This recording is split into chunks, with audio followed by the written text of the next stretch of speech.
Hey guys, in the video, well actually the next series of videos coming up, I am working, well I just shot one long video doing a timing belt on a 2JZ, which I believe a lot of people need to know. I also did break the same video down into spark plug job and valve cover gasket, so I apologize for me actually just being lazy and not wanting to shoot multiple videos.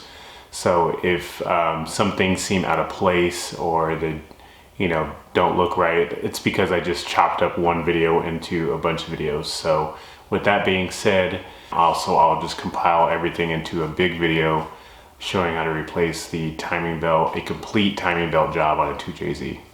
So thanks for sticking with me. I will see you guys later. There are a lot of things that we need to take off in order to get at everything we need. First off, by taking the this here engine cover off. It's just held on by 4 10mm bolts or nuts.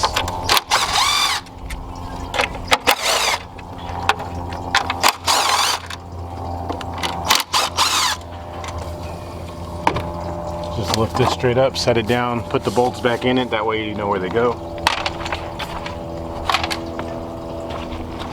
I will try and take things off as complete as possible, so that way you don't have to go around, piecing every little piece together. I'll try and take off everything as we can. We need to take off this entire intake system up into this Y pipe here, so that way we have access to the valve covers and everything else that we need. Right now I'm going to focus on taking this whole air assembly off. You can start by undoing this one 10mm right here that holds this air snorkel on. This will just slide straight off just like that. What I like to do is put the screws, if you can, put the screws back where they go. If not, get yourself like a little bag or something to mark what you need. That way you don't forget where things go. Okay, next thing I want to do is to undo this here evap connector. They're just little tabs. You just squeeze the tab and lift them off. Mass airflow sensor. Also just squeeze the tab and take it off. Do be careful with this stuff because it's going to be really fragile. The wiring harness you can just let sit for a minute and just let it hang there. It's fine. Now if you're looking at this here evap canister thing that comes on the side of the air box, there is one rubber hose that goes down back to the back of the engine.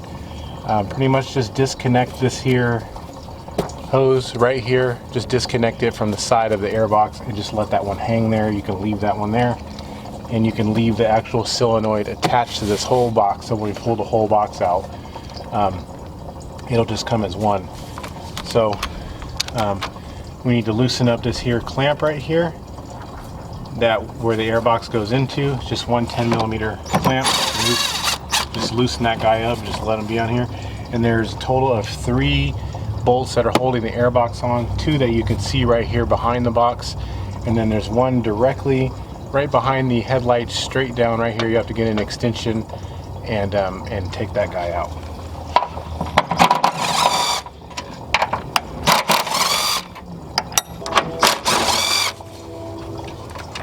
Again, be careful, you try not to break anything because all this stuff's going to be really old. So with that loose, you can go on ahead and just lift this whole entire air box out and set it down at the side. I'm going to put the screws back in the holes where I got them from. That way I don't forget where they go. Okay, so next thing we need to do is remove the rest of the intake that goes into the here throttle body. Right on the back of the intake there is a vacuum hose. It's just held on by 2 little clamps. You can just grab the hose with a pair of pliers and wiggle it around and loosen it up, and then just pull it straight off. It's just a vacuum breather that's in the back. And then you can also just remove it from the PCV valve that goes straight into the back of the motor. Just take that off and set it down to the side. This here piece is just held on by this one clamp right here that goes right to the throttle body. There's just a 10mm right here, and then you can just pull this whole guy straight off just like this. There's just this one 10mm clamp right here. That's it. Okay, so the first thing we want to do is just disconnect the various electrical connectors. There's one here, and one here. Just pretty much squeeze the tabs and they should just pull off. Again, some of them might be a little bit more difficult than others, and you can just kind of set them back to the side. You can also remove this here vacuum hose that's right here. just get yourself a pair of pliers and pinch the clamp and take the clamp off. You may have to twist these around in order to get them off. And go ahead and disconnect this here connector in the back as well. Right here you can see there's a little clamp right here. You don't actually have to take the clip off, but there's a 10mm right here that you can just loosen up, loosen the 10, and then this whole thing will come off. And as I said, just let that hang down to the side. You can put the screw right back where you got it from. Okay, the next thing you want to do is get yourself a, I believe this is a 14mm. 14mm wrench. That way you can loosen up this here throttle cable. Don't touch this side that's closest to the passenger side. Just loosen up the other side. And then if you can manually operate this. If you roll it around, you can see where it'll just slide right out of the side over here. And then you can just set the throttle cable down to the side. So the only thing now we have holding this guy on is these two 12mm bolts right here. And there's also right below a 12mm nut that holds this thing on a long bolt. So we'll have to loosen these guys right here, this 12 of the bracket, and then loosen this bracket right here from the cylinder head. There's two 12s right here as well. Also get yourself a pair of little pair of pliers right here to take this wiring harness off. Let me see if I can get in there with a skinny pair of pliers to take this here wiring harness off. I'm just gonna crack all these loose. This one, this one, this one, this one, this one, and these two on the bottom. I'm just gonna crack them loose. I'm not gonna take them off. I'm just gonna loosen them up. I will tell you that this here isolator is rubber, so when you do this, it's gonna flex a lot. You might have the potential to break this. I like to just give a little bit of pressure right here on the front and loosen that up, so that way you don't risk cracking this, because that piece is probably hard to find by now. And you can throw your socket on the ground like I did. Once you got those loose, go on ahead and completely remove this bracket, which is held on by these four 12mm nuts. Okay, and just slide this here bracket off completely. And you can put the nuts right back, like I said, where they go. That way you don't forget. You could just set the bracket down wherever you'd like. So if you look on the other side, like I mentioned before, there is another coolant line that comes up and straight into the back of this here. I've already taken the clamp off. The clamp is right here where my pliers are.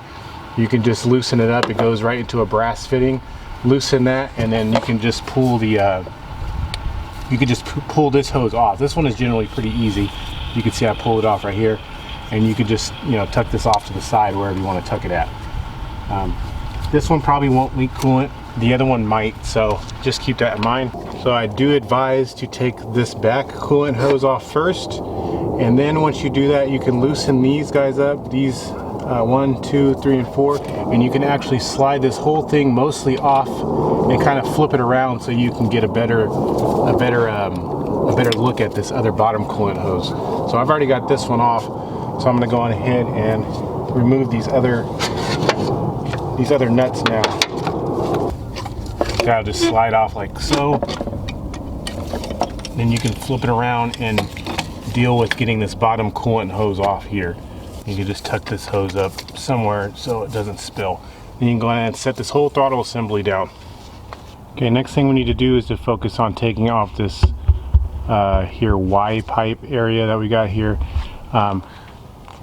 Not too hard to deal with. The evap, that green thing right there and the hoses going into it, that kind of can be a pain, but because they're really fragile by now, but we'll get to it. So first off is to take this here PCV breather off. It is held on by a 10mm screw right here that I recommend just taking this off and pulling this thing out rather than trying to risk breaking this piece of plastic. Just take this off and you can pop this guy out of place. Same with this. You can just pull this guy straight out like that, and that way you don't have to worry about trying to take this here hose off. The connector that's here, it's held on by 110 right here. If you can get a 10mm and take this one little nut off right here, it's just one little guy just right here. Directly to the right of that, or directly behind this, you'll see that there is a small vacuum hose and a larger vacuum hose that are attached to this piece. Now what you want to do is slowly move both those hoses off of the nipples that they're on. If you break them, I'm sorry, you probably will, because I have, and I usually do. I don't intend to, but that's just kind of what happens because they're just really fragile. So just try your best to get them off by these here 12mm screws. There's one here, 2, 3, 4, 5, and 6 on the bottom. The ones from the bottom, just use long extensions to come in from right here, and then you should be able to reach them all. There are some vacuum lines underneath this guy that you need to also loosen up and remove. You'll see them once you take them off. They're small, like this guy over here. There. That should be now loose. You just slide it off. Like I said, it will be held on by some vacuum hoses that are on the bottom.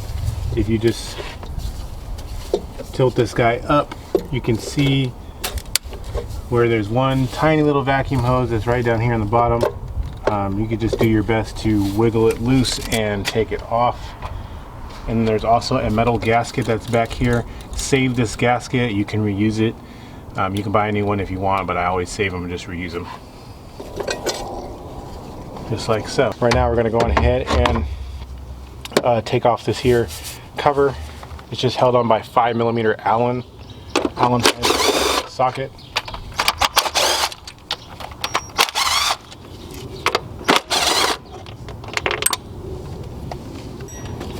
You just lift this guy straight up like this. Disconnect all of the wiring harness, the coil packs. There's 3 coil packs, 1, 2, 3. They just have tabs. I can promise you they're probably going to snap off as you try to take them off. Try your best not to snap the tabs off. You probably will though, but just try your best not to. You can't really help it because they're just so old. So the 10 is right here in the middle.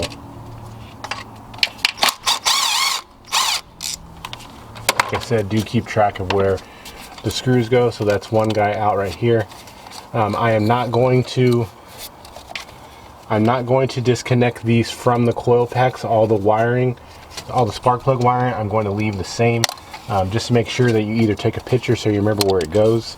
And I'm going to loosen up the other one right here in the middle for the other wiring harness. So now the wiring harness itself is fairly free. I'm going to take out the spark plug wires, take them out of their holders. Just be gentle with them. And just leave to the side how it is. Okay, all the coil packs are held down by a 10mm. You probably have to use a ratchet back here on this one. If you can get back there with a power tool, by all means, but you'll have to move this hose out of the way so you can get to it. Okay, so all of these now will just lift straight up off of the spark plugs that they're on.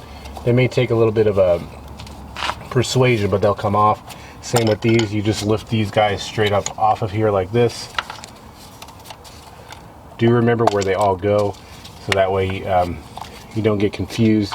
Take yourself a picture if you need to take a picture, like I'm about to do right now, so I remember. They should just pull straight up and off like so. I would mark them however you want, 1, 2, 3, or ABC, or however you want to mark them that way you remember where they go. That, all the coil packs are off. Okay, this wiring harness should be held on right here by a 5mm Allen, so you can take that one off. Pretty much you want to try and get the wiring harness as loose as you can get it. You'll want to disconnect this one connector back here in the back. If you have a pick, slide it directly into this notch right here in the back, and it should allow you to slide this guy off like so, and then you can disconnect it. This is for the O2 sensor. So just take that off. Then if you look at the wiring harness itself, pretty much your concern is trying to get the valve covers off. They're all held on by 10mm screws. There are a few nuts, 1, 2, 3, 4, 5, 6, 7, 8. Each should have 8. You're gonna have to do your best to get this wiring harness free. I actually am going to, there's a nut right here on the side. I don't know if you can see it in the camera. There's a nut right here behind the dipstick, a 10mm nut that I'm going to loosen up that's holding on the wiring harness. Just trying to get as much play out of the harness as I can. It might not help a lot, There's also 2 nuts directly here that are holding the wiring harness that I'm going to loosen up as well. Again, probably not necessary, but when I've done these in the past, I mean, every little bit helps. So I'm going to go ahead and loosen up both those guys. That way, I mean, it helps a little bit. And like I said, when you come to take off this here guy, you're gonna have to just do your best to try and maneuver the valve cover under this black plastic cover. Like I said, if you snap it, I mean, so be it. It happens, so don't worry about it. So I went ahead and remove all of these screws.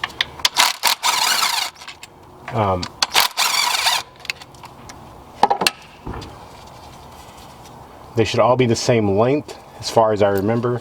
There shouldn't be any ones that are longer than the other ones, so you should be good to go.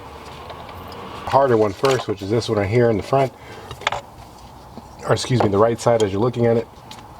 You will probably need to use some sort of a pry bar to get it started. If you look right in the front, there sometimes can be a nice good spot to pry on, pretty much wherever you can get a pry bar at, because it's going to be stuck on there fairly well. So just do your best to get a pry bar in there just like I just did. And you can kind of loosen these up. Like I said, you gotta, the front has studs, so you have to lift it straight up off of it. So, got that guy loose, the gasket is in here. I'm gonna go ahead and get the other one off. This one is a little bit easier to manage because the wiring harness is a little bit more flexible, but you do need to lift straight up to get them off the studs, and then you can pull it out.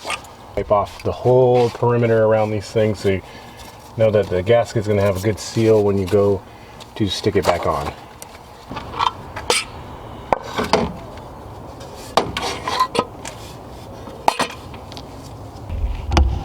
Okay, so here you can see I have a new valve cover. I've already went on ahead and removed the old gasket. You can just use a pick to pick out the old gasket and pull it all out. Wipe everything down. What I suggest you do before you put the new gasket into place is to run a small bead of silicone, black silicone around this whole thing. That way when you set the gasket in there, it'll stay in place, because you will be maneuvering it a lot when you go to put it back on, and the chances of the gasket falling out of place is pretty high. So I usually just put some silicone in there. It'll kind of keep it sticky and tacky to hold it into place, so that way the gasket doesn't move when I'm moving it all around. So I'm gonna go ahead and do that. You don't have to put a lot, just a little bit. New gasket, stick it into place. Make sure you press it firmly into position. These are gonna get torqued down to 74 inch-pounds for the 10mm bolts. So that's one of them done. Go ahead and run a bead of silicone on this guy as well. Have to remember to come around this wiring harness and remember to drop it down onto the stud in the back there. Try your best to maneuver it around everything. It's kind of difficult, but should be able to get it.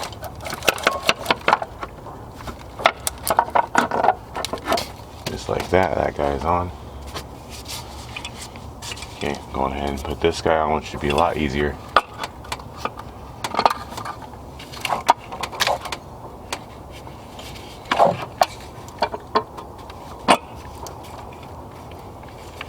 Bolts, and like I said, just tighten them to 74 inch-pounds for all of them, and you'll be good to go. So I'm gonna go ahead and do that now, and I'll get right back with you guys. Okay, we got the valve covers back on, tightened down to 74 inch-pounds. Went ahead and reinstall the coil packs back into place. He should have labeled them and also taking pictures of them.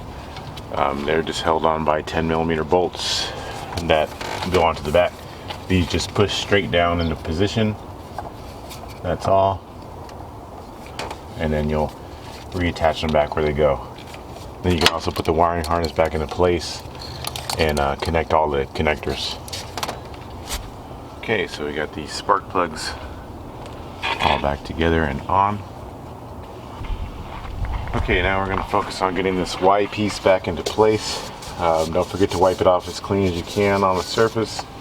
if you remember, on the bottom there's some vacuum hoses that go in from here. The evap guy goes in there, and then also this small guy here on the bottom. So just do your best to get them into position. Might be a little hard to get the evap hoses on, but just do your best. All just 12mm bolts and nuts. The evap stuff tightened. There's one 10mm bolt that holds a little solenoid on. Aside from that, you just attach the vacuum lines to the small hoses that they were on, and it should be good to go. Now we can go ahead and attach the throttle body housing, remove these screws, and we'll go ahead and get the housing into place. Do not forget that there is small coolant hoses that run into the back here, and then the other one that comes along from the side over here as well. You should put this one on first, and then you can go on ahead and do the bottom one. This breather hose back on. This guy just goes right here, straight down onto here and over here like this. Also the PCV that's held on right here by this 10mm. Push this guy straight down in here. Okay, so go ahead and take the throttle assembly. Remember I said to get this hose on the bottom first, this coolant hose. Get that guy on and tightened up. It'll slide back onto the shaft here on the bottom, and then you can also reattach this coolant hose right here as well. And start these guys by hand. And remember when you go to tighten these up that this piece is rubber, so you're going to have to hold this a little bit so it doesn't damage it.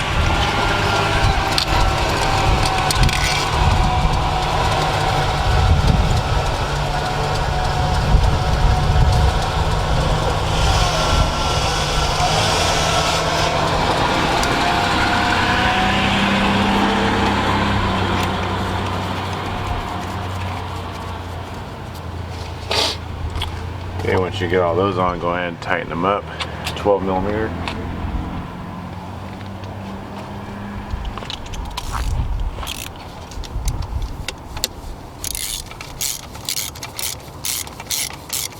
Those guys all nice and tightened up. Don't forget to take the electrical connector, connect it back into the throttle position sensor here. Get the bracket that sits right here on the bottom. Loosen up take all these here nuts off if you left them on, and then just get those all nice and tightened up. This guy goes connected right here. Don't forget to push the wiring harness back up into place. And go ahead and reattach this here, 10mm for this wiring harness. So we can go on ahead and get the throttle cable. Remember you just thread it into position over here on the side. It'll fall into place. So go ahead and tighten up, only tighten up the far side. The guy just sets right back on top like so. And it's held on by 1, 2, 3, 4 Allen head screws as well. Okay, we can go ahead and put the air box assembly back into position. This guy goes right back onto here like so. There's an arrow on top that you can line up with to get the positioning right. Then there's this vacuum hose right here that runs from the valve cover back onto the back of this here pipe. And we'll go on ahead and reattach this into here. This guy goes right onto this here evap solenoid, and the mass airflow sensor gets plugged up here, and then this little guy gets plugged up into the evap solenoid as well.